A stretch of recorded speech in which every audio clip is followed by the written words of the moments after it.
Hi, I'm Joe. And I'm Lee. We are the Rewinders. We watch movies that we watched as kids, and we watch them again to see if they hold up to today.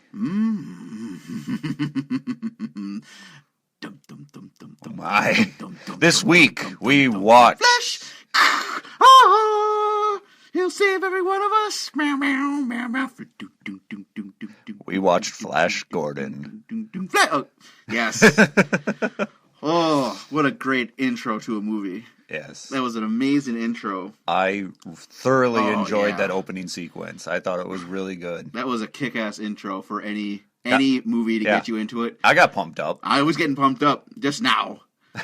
But let's bring it back a little bit and try to remember what we remember as kids first. That's what we do on this podcast. First talk about our memories and then get into the plot of it all, or what we can figure out in some of these movies what the plot is. Yes. So for me, the main thing I remember are, besides the music, Queen, sexy ladies as a kid. You labeled them sexy ladies as kids? There were a lot of sexy ladies in this movie. They wore MMO armor is what I took away. Yes, they were. Yes, they did. This came out in 1980. I definitely did not see it at that time. I have no memory when I saw it. Maybe it was around the beginning of puberty, because that's what I remember most. I would have to say probably, if that's how you labeled the ladies. Mm-hmm. Yeah. Scantily clad ladies. How about you?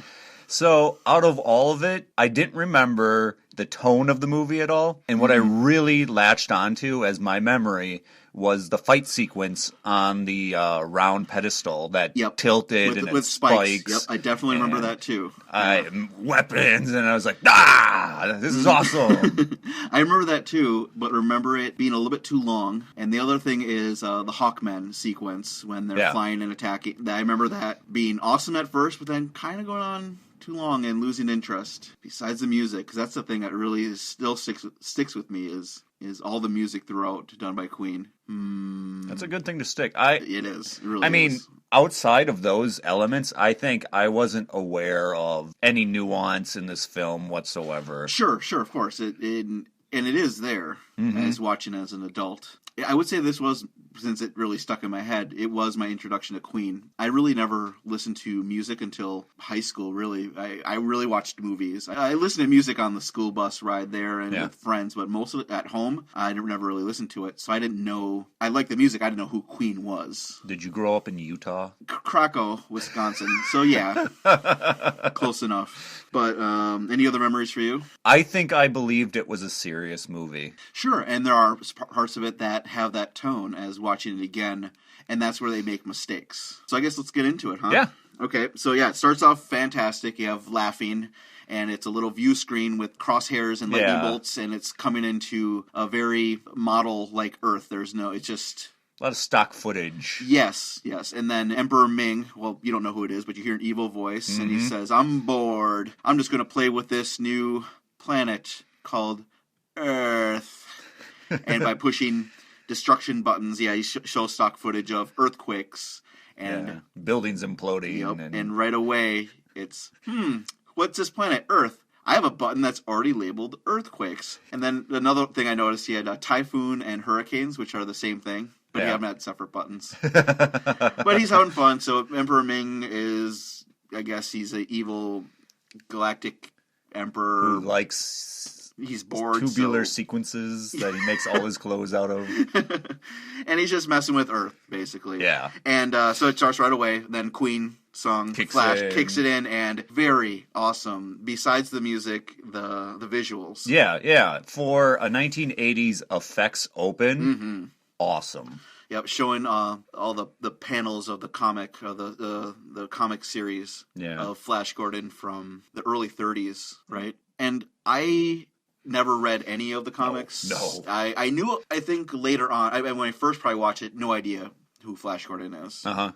Then later on probably realized, it's a serial from the 30s. Okay. So, awesome intro. It has all the it tells all the actors and what characters they're playing.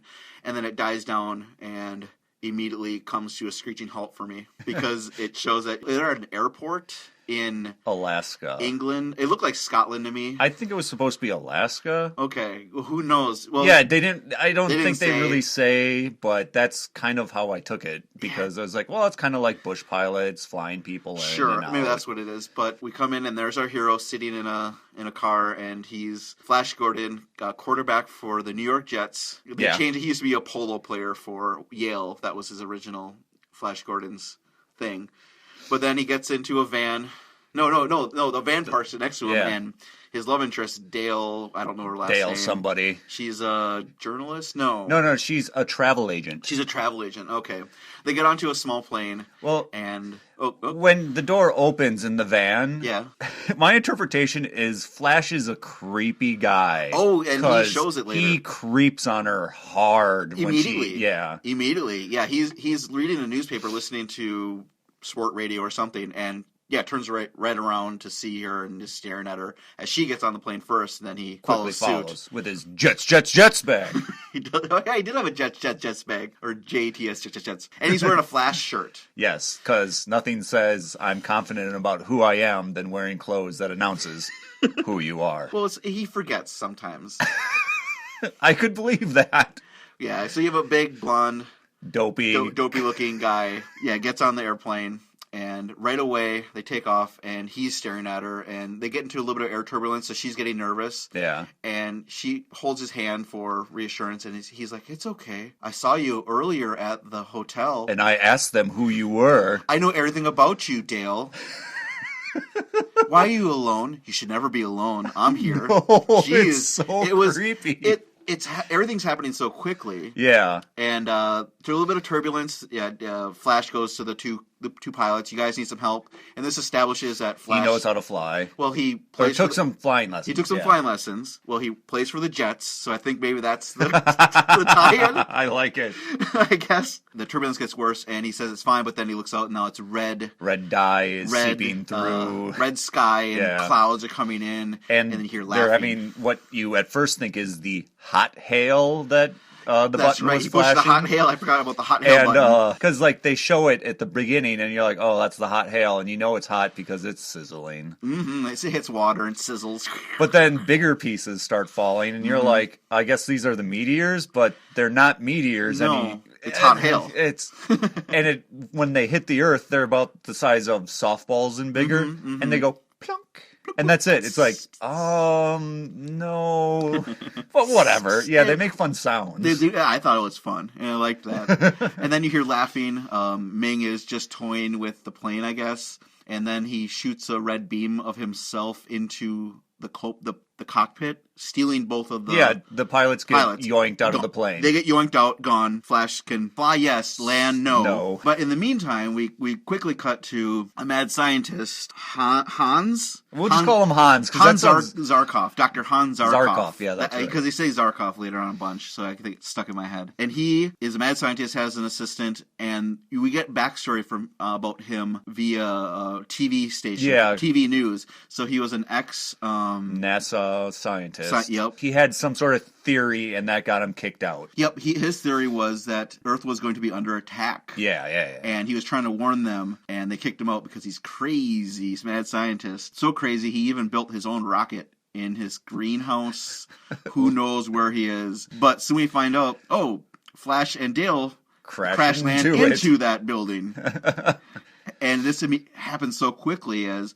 The doctor is trying to get his assistant to fly in the rocket with him because somebody has to push the pedals. And the assistant runs away, and the doctor's pointing a gun at him. And he gets away, the plane crashes. Comes, does so it kill him? No, the assistant went outside, and the plane starts coming in, so he wants to avoid the plane, so he runs back inside, and the crazy scientist is like, "Oh, see, you come to your senses." Oh, it's so silly. It is. It's silly, but it's still kind of fun right now. And I think it was like the biggest part that introduces that none of this is serious. Exactly. This is the first time you get directly told this isn't serious. Yeah, the tone is there, and also the visuals, because everything is models too. It's very obvious they're not trying to cover it up, like the plane, the crashing in. How they move, yes, is all of that deliberately on strings. Yeah, because that's how the TV series was in the 30s. I assume. I mean, I've seen clips a bit here and there, Buck Rogers and this Flash Gordon. So it looks like that. So I think they're trying to emulate that. So they crash land. Hey, can I use your phone? Yeah. And no, he pulls out he says, oh yeah, the phone is over there inside the rocket. Yeah, they go in there. Like of course. Dummies. Duh. And then I thought he was just going to lock him in there and send him up. Nope, he comes in with them because he wants to go up too. He wants to be a hero.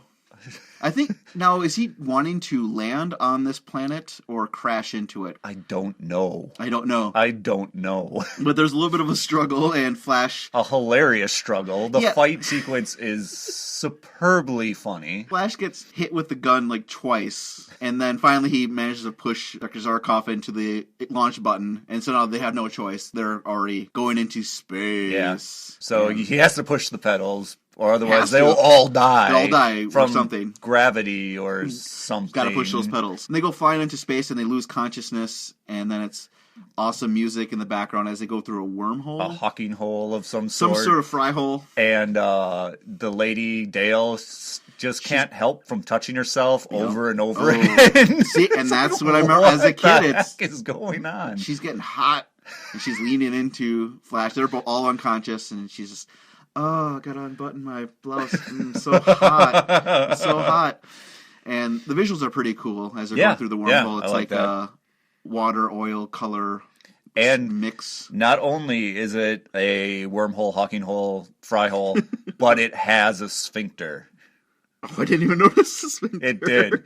It goes whoop, just for your knowledge. Thank you. I know we've been talking about this intro quite a bit, but it happens very fast. Yeah. And I was curious, how did this originally happen in the comics, in the first page? So I looked up, just online, found the first page. It happens this fast. That's exactly it's panel this, panel that. Boom, we're already in space. And it ends with them in the rocket.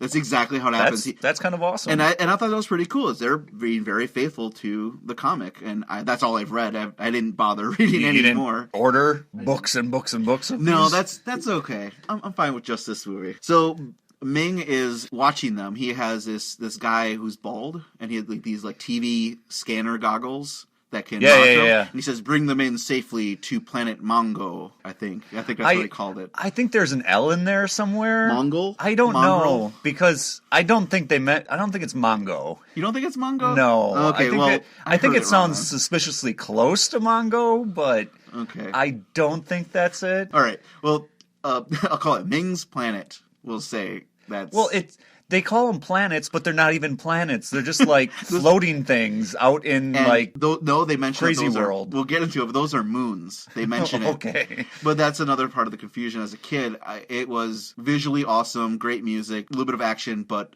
no idea what the hell is happening. But I wanted to mention the guy with the goggles that is scanning. He actually played Lobot in Emperor Strikes Back. So here he had goggles wrapped around his face, and then Lobot reverse next time. Just flip them back over his ears. I wrote down in my notes here gauntlet gun with an exclamation point. Yes. What the hell was I'm not even remembering this. So they gently they crash land on Ming's planet. Oh yeah, now I remember the gauntlet gun. And then they're starting to wake up. Go ahead.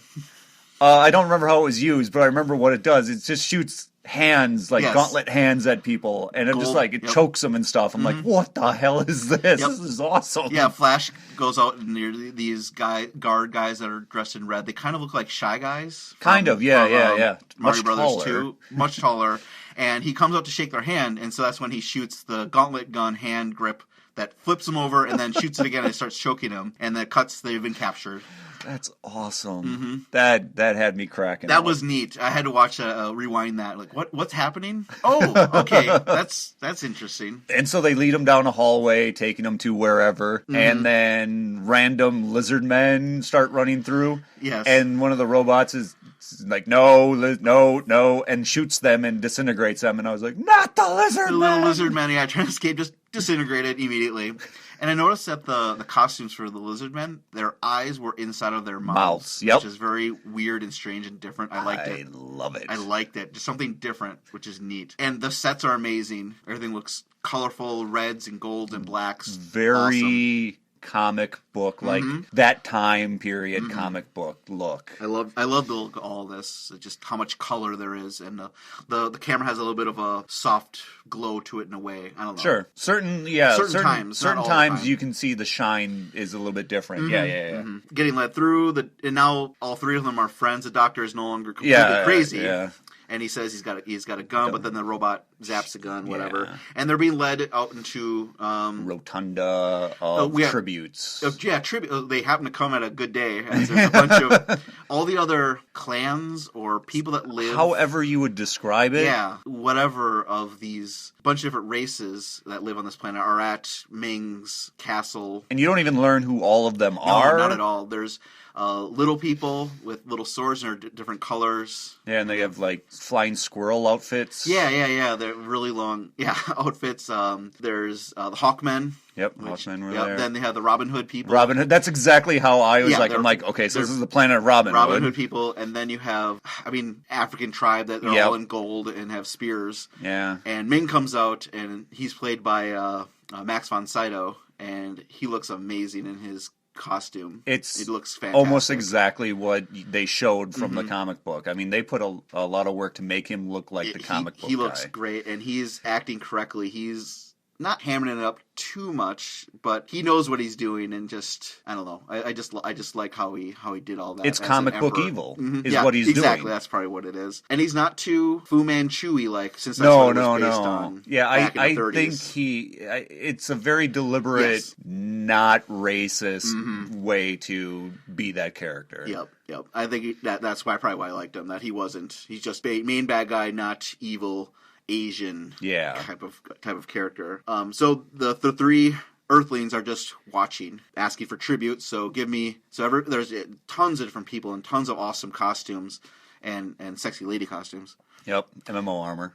Yep. And one of them is Ming's daughter. Aura, I think her name is, and she has a little person as a pet on a chain who has super hips. He does have super hips, but do you know who the actor is? You know what? It's Deep Roy. He's been in tons of... I'm sure he has, because he does look familiar. The best way you can see... He's been in tons of movies, but he was the Oompa Loompas. All of them. Yeah, okay. In the latest... latest one, yeah. Okay, that I can see. I remember him from something else, though. Big Fish. That's probably what it was. Because a lot of times he's covered up in makeup because he's a little person, so he has to be like Kenny Baker and so on. They're usually in costumes. But no, he looked very familiar. So I just thought that was cute. Yeah.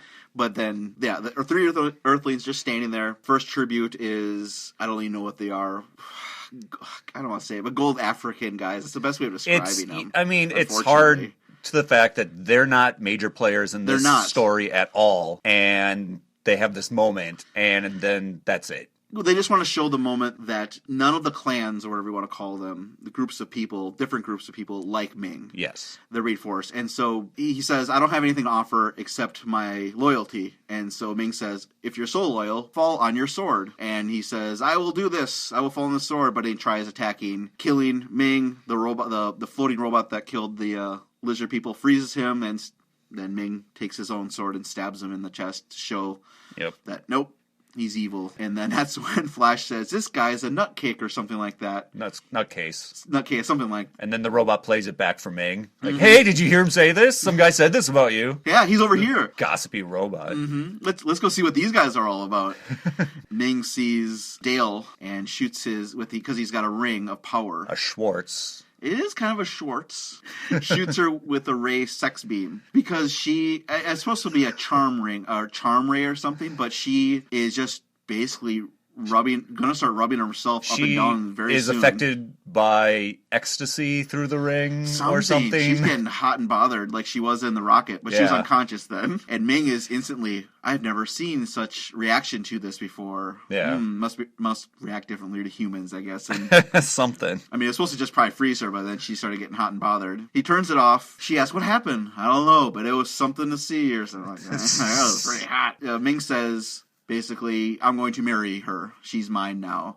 Flash says, and then another scene that I remember as a kid, awesomeness, as Flash fights all the guards with his football skills. It doesn't start out that way. I mean, the music kicks in and you're like, oh, something's about to happen. Mm-hmm. And then he tries to fight, but he can't quite do it. And then someone tosses them one of the tributes tosses them one of their prize, which was a giant egg thing. And suddenly he's like, "Oh yeah, I play football." That's right. Yeah, I can't fight, but I'll use my football skills to defeat them. And there's an awesome sequence where the other guards are trying to line up and play football against them, and Dale is cheering as the cheerleader, and the doctor keeps on throwing more and more eggs at him so he can throw them at the guards. And in the meantime, you see this awesome Hawkman guy, and he's played by Brian Blessed. I didn't know he is a stage actor, British actor. He's been around, but he is just a big laugh and voice, and he's. Because he doesn't like Ming either in the guards. He looks around, bonks the guard on the head, trips him a couple times. That character is so much fun. That's his quick introduction to show that, okay, he's not a bad guy. He doesn't like Ming. But then the doctor throws an egg, and Flash didn't see it and gets knocked out. Aww. All the ladies there were like swooning instantly as soon as Flash started doing his football stuff. They love the Jets. The ladies like the football. Mm-hmm. As everyone was cheering for Flash to go get him, because nobody likes Ming, and he says, "Well, we're gonna execute Flash. We're gonna execute Flash. She's gonna be my queen, and we're gonna reprogram Dr. Zarkov, Ming's daughters. No, I want to keep him. I want to make him my new pet or something like that." She comes up with a plan because she's the town bicycle or galaxy bicycle, whatever. Because she's in love with the Robin Hood guy. It's Timothy Dalton. Yeah.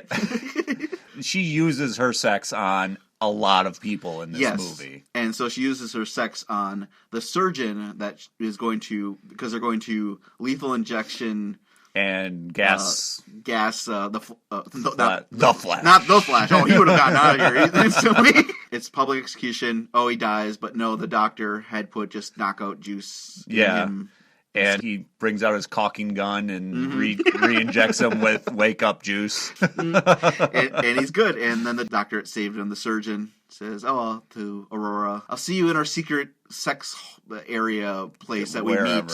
Yeah, she's like, I got a hunky guy to be with. And then off to the side when they're reprogramming the doctor, the mad scientist guy, Zarkov, they go through and pull all his memories out. You find out he's from a Jewish family in World War II and all this stuff. So they give an incredible amount of backstory to this guy. And that's when the tone starts to change. It's way too serious. And they try to fight back against that serious tone by when Hitler starts coming across. They're like, "Oh, that guy seems to know what's going on." And it's like, no, it doesn't work because you're having fun. Then there's public execution. This guy is strapped down and he's saying, "Please, I've been trying to fill my mind is all I have. I've been trying to fill it with knowledge, and you're going to just take it all away." And his wife fell in a pool and died, and that's why just terrible stuff happened to this guy. That's why he's crazy, I guess. Yeah, and I mean it was like one of those things where it's like, oh, okay, and then they drop it right away and they go back to the original vibe of, okay, now we're gonna and now Flash is in the rocket with Ming's daughter, and they're going somewhere, we don't know where really, just away from the castle. And then you get introduced to the telepathy machine. She is all over him while she's teaching him how to pilot this rocket ship, and she is on his lap, just climbing all over him, just nuzzling and kissing, and he's like, "Geez, okay." Okay, so and all right, and he wants to know how to fly it because he's actually flying it. Yes, he is. So he's like, "Okay, so the left levers for going left and right, and the right levers for going up and down, Then immediately after this, she's all up on his lap and stuff, and then pushes the right lever. And it makes the vehicle go left and right or whatever. And I'm like, you just said that one's for up and down. She is so horned up. She's not paying any attention. Yeah, this is her new plaything right now. But Flash wants to get to talk to Dale, who is being groomed to be a bride. With sexy juice or something. Oh, that's right. Whatever. The little telepathy thing comes down in part of the ship, like around Flash's head, and he says, I'll be with you, Aurora, if you can just let me psychically talk to Dale. And then she hears Flash in her head, oh, I'm alive, I'm safe, I'm going somewhere. And she's thinking that's part of that juice that's causing that. She kind of got all looped as shit from drinking that stuff. That's right. All these other concubine slave women. And that it's their way to get through the day of being his plaything is by basically knocking yourself out. Neat, right? Rape. Yeah. Woohoo! Let's have some alcohol to forget. So anyway, she thinks it's that stuff that's causing the voices in her head, but then it's too real and she buys into it. So she's like, okay, I'm going to escape. And so it cuts to her, and she gets one of the slaves to come in, and she says, oh, you've never had this drink? It's really good. You should have some. So she gives it all sex juice to the slave, and she's all knocked out. Ming comes in, and he's rubbing his fingers and hands. He's like, ooh, I'm going to have fun. And starts touching this lady's leg who's all covered up in pillows. Yeah. And it's inappropriate. Yeah. And then he realizes, no, it's a slave. Dale has escaped. Swapped clothing, and now is in a sexy outfit. Takes out the Shy Guy guards pretty easily. Yeah, she's now a battle travel agent because she's like doing one-handed. She did that, yeah. Flips and like knowing how to knock these guys out pretty well. I'm like, I was gonna say she's Princess Leia, but then she just does a flip, kind of like a one-hand spring flip thing, and takes them all out. Whatever. and then they send Dr. Zarkov, who has been reprogrammed as a drone, basically, activate him and go and stop her. And I am under your control. Come with me. We'll escape this way. And so Ming's number 2, Klaus or something his name is, Klaus. He's got the mask. The metal mask guy. I thought he looked pretty cool. Yeah, I liked his outfit and voice a lot. And say, all right, just let them go and we will track them. Because they realize, they find out through that Flash is alive as well. Yeah. She tells Dr. Zarkov that. So they want to find out what's going on. This is the weird part. So we go to Flash, and they're piloting into a forest. I called it Endor. A floating forest, half forest thing. It's so weird. But it's supposed to be a moon, because I remember them mentioning that. Yeah. They all have their Endor own. was a moon, wasn't it? Oh my god, it was. Because it was a moon. They land there, and this is where the Robin Hood people are, in this forest, swampy place. And when the ship is coming in, it looks like it's on strings, which I like that. Yep. Yeah, that's really neat. And they're sneaking around, and Princess Aurora says, these people will protect you, and it's Timothy Dalton is the prince of this place. Of thieves. It really is, because they're all in Robin Hood gear, they're all in green, and there's a ceremony happening. It's a turn on for her to watch this. Yeah, and it's weird because she says, I love the initiation or something. Yeah. And you hear grunting sounds. It kind of sounds sexual. Yeah. And I didn't know what was coming around that corner, either. And I'm like, okay, what weird crap are we going to see now? Yeah, what weirdness are we going to see? And the camera's getting closer, going through the trees, and okay, it's just, there's a big stump in the middle with a bunch of holes, a bunch of other guys around it with sticks, and they're pounding down, and basically it's a coming of age test for a boy, and he's got to stick his arm into one of the holes in the stump, and there's a stinger scorpion creature of some kind in there, and he's got to pass the test, so he nervously puts it in there, gets stung. And he says, please kill me, the madness will drive me, will hurt more. Timothy Dalton.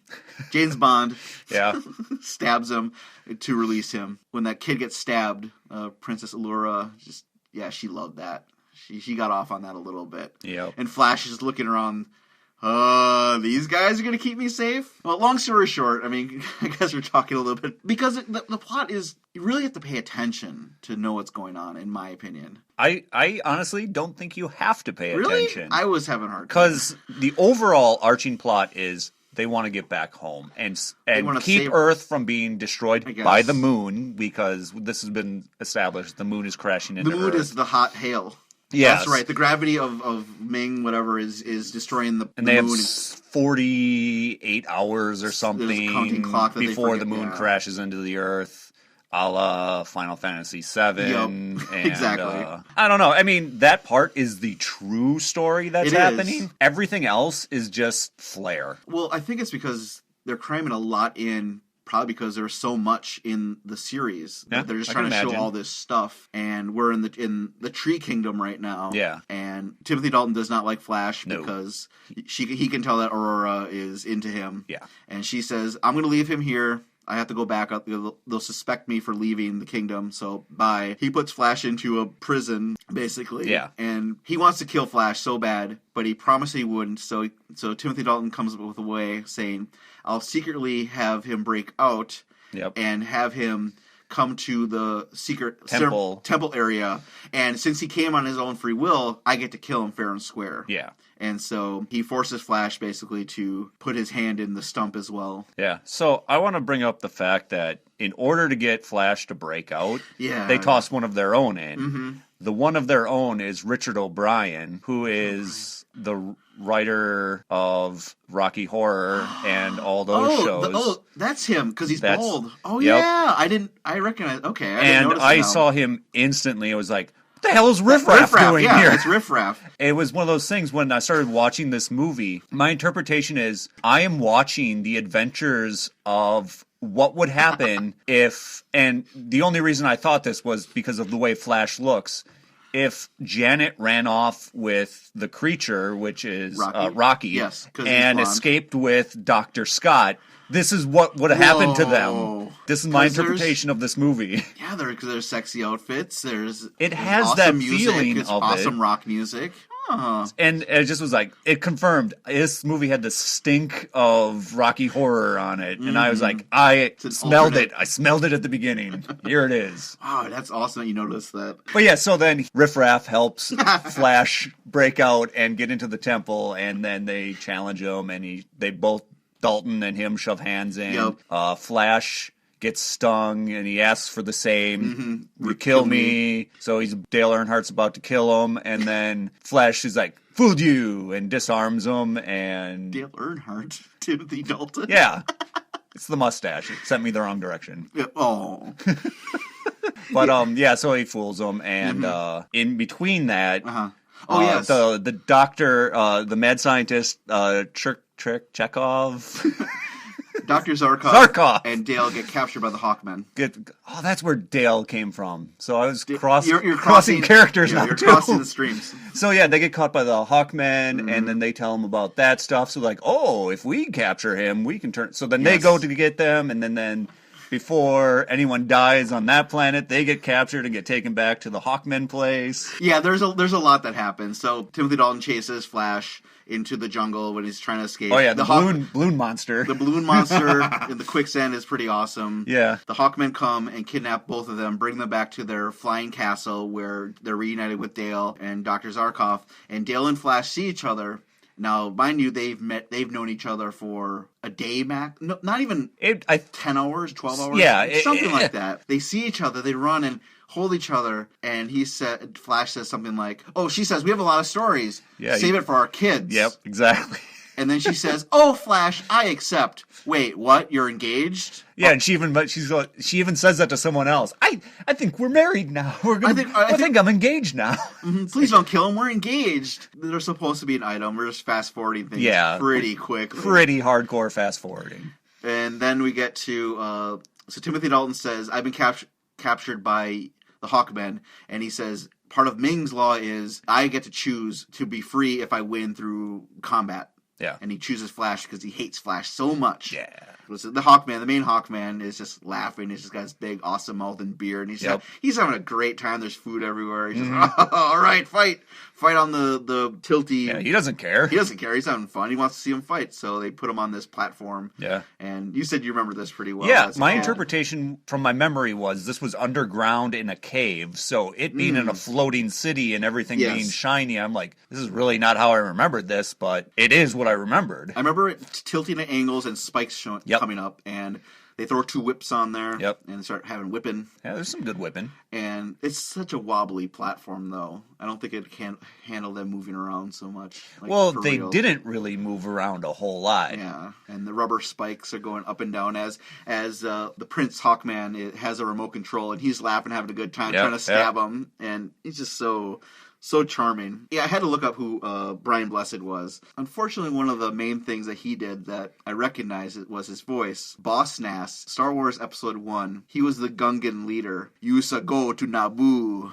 That guy. Oh, Joel. I feel sorry for this man. I made you sad? Yeah, I know. I could have gone through life without knowing this. I looked it up. I had to make you feel my pain as well. I'm going to need to drink after this. Drink after this. All right, so during the fight, Timothy Dalton gets basically almost knocked over. I almost wanted to say Dale Earnhardt again.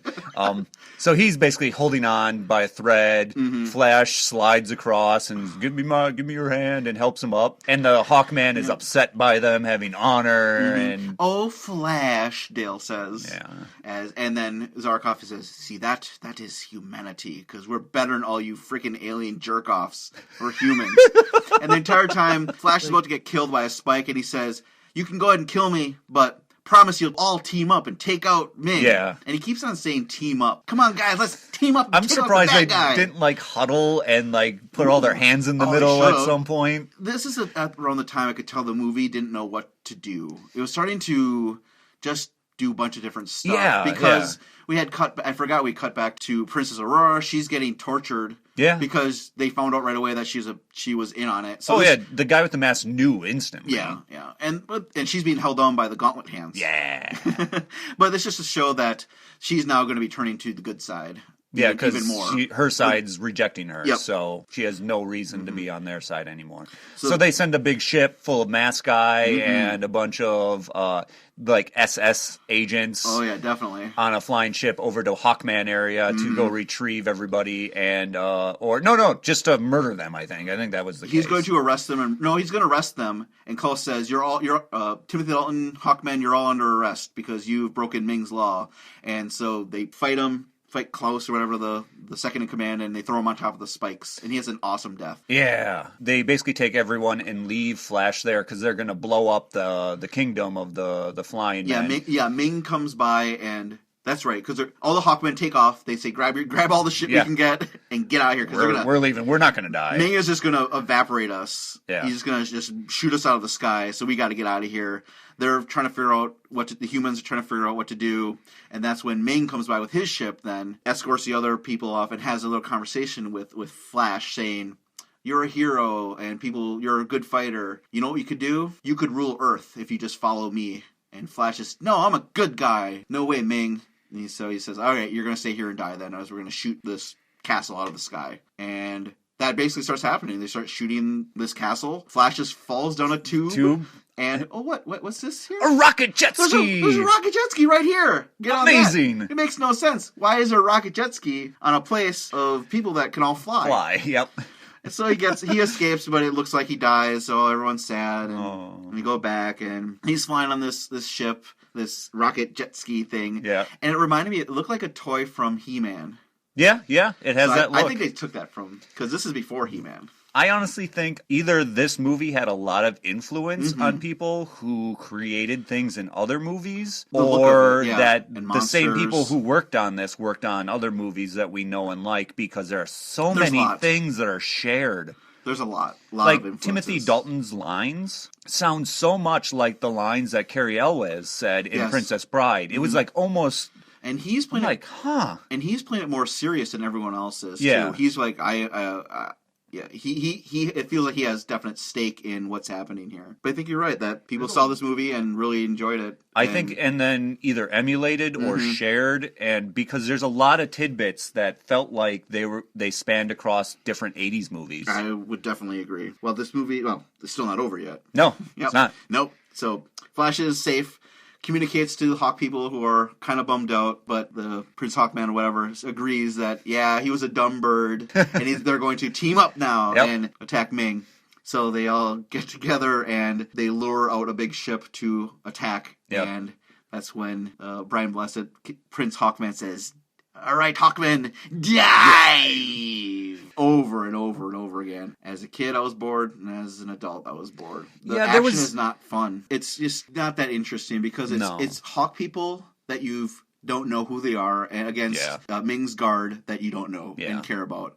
And basically, all they do is they take over this big ship, and over at Ming's castle, the wedding is going to happen between the two, but they have a force shield up. Mm-hmm. So Flash's plan is, I'm going to ram this big ship into the force shield, and when that happens, all the Hawkmen will swoop on in. Now they can get into the castle. That's the plan. And there's a counting clock of how much time Earth has left before it's destroyed. And it's minutes. It's in minutes now. The other humans and Timothy Dalton got were basically captured again. Captured, yeah. And so they were in prison until Princess Allura stabs some guards and frees them from the dungeon. Yep. And then they're like, all right, we're going to turn down the shield. Mm-hmm. And they go up to spy area, wherever area where the guys with the are. goggles. Oh, I love he rips off one of the goggles too. And they all die. Mm-hmm. Yeah, but they look like Android. They have like wires Yeah. behind their eyes. That looked pretty cool and scary. Mm-hmm. There's a general lady that they kill, and she melts into black goo to show that she's not human. That's pretty cool too. Like when Klaus died, he turned into goopy eyeballs and tongues. Yeah, kind of looked like being on Mars' surface in Total Recall. It did kind of like his eyes bugging out like that. And this is happening pretty quick as then the wedding is happening. Dale is being let out. They're playing Here Comes a Bride in guitar music. So I guess that song very cheesy. Yeah, but that means that they have the same song. Yeah, don't think it too deeply. I won't. But also, and then it comes back. But their vows are also the same thing. I'm like, what the? And it's just cheesy. Now it comes back to cheesy fun again. As there's a big ceremony, all these people are here. She's being let out. In the background, you see not an airplane, but it has a banner behind it, and it says, "All creatures will make merry." And then another one goes by and it says, "Under pain of death." Like, that's how this movie should have been exactly. the entire time. And it comes back to this. It's great. And with the wedding vows, as the priest is there saying something like, "Ming, do you wed this woman to be yours until you get bored with her?" Yeah. And then jettison her into space. Yep. Something like that. It just, that's a lot of fun. And when he answers, he still feels put out by it. He's like, yes. Yes. All of that. It's so much fun. And Timothy Dalton blasts and takes down the shields. So then Flash crashes the ship into where they're having the ceremony. And the ship has a little spear thing at the end and stabs Ming in the back and through the chest. He's still trying to fight, and he doesn't have any power left. Yeah, his red ring doesn't have enough power to stop Flash. Like, temporarily stops him. Flash has this big, awesome sword, and the ring takes Ming out. Himself. It absorbs Ming into itself, and then everyone's like, "Woo! Hey, we did it!" And that's how kind of the floating robot confirms that Earth isn't destroyed. Okay, I guess because the clock has ended. One will know because we don't see it. Yeah, and Flash just jumps up in a freeze frame. Yeah! And then it cuts back, and now Timothy Dalton is now King, Emperor. Something like that, yeah. And the Hawkman Prince is leader of he's the military. Military guys, so everybody's happy. Timothy Dalton's going to get married with Allura. Sure, And they say, you can stay, Flash. And then Dale says, "I'm a New York girl, so we're going to try to get back home." Yeah, this place is not busy enough or something like that. Because I'm a New York girl. That's way more crazy busy. Ugh. And you see Ming's ring is on the ground. You see a black gloved hand come and take it away. Yep. It's going to make some more ladies dance for him. Yes, please. And that is Flash Gordon. Yeah. Oh, man. I liked the very beginning of this. It was a lot of fun, especially when he was using his football skills. Mm-hmm. And all that was amazing. The look of it, the music, of course, because it's Queen all the way through. If I was to say to watch it again, I don't know. I'm having a hard time with this one. This is a movie you riff when you watch. That's probably it. That's probably the best way of watching it. Yeah, because, when I was watching it, I was just laughing about stuff because it's good fun and not because it's good movie making. Like you said, the tone wavers and it doesn't stay on course all the time. Some of it doesn't feel like the other stuff.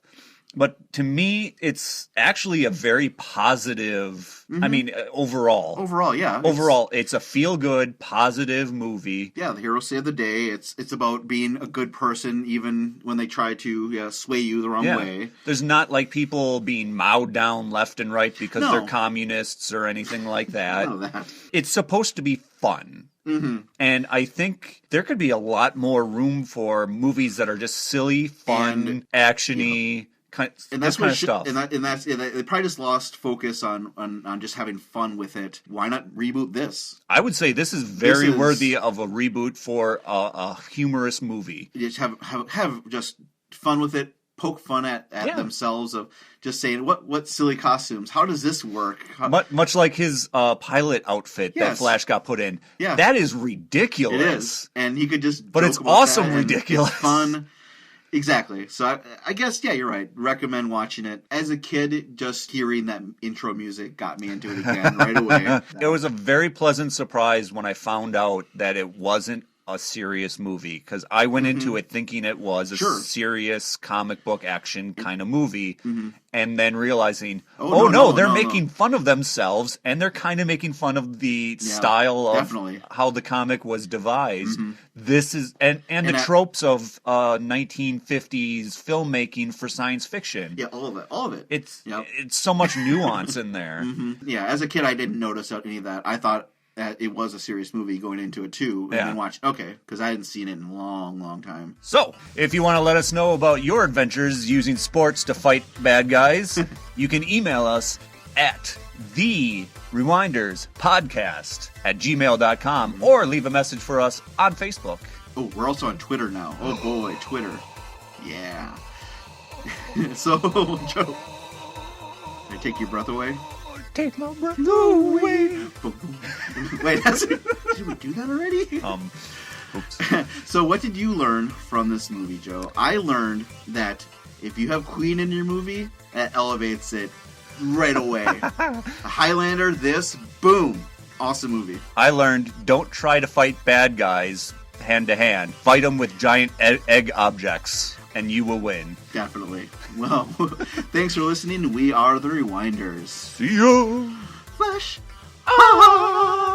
Saving every one of us! Defender of the universe! Wearing awkward clothing! He'll make omelets for all of us! Ah!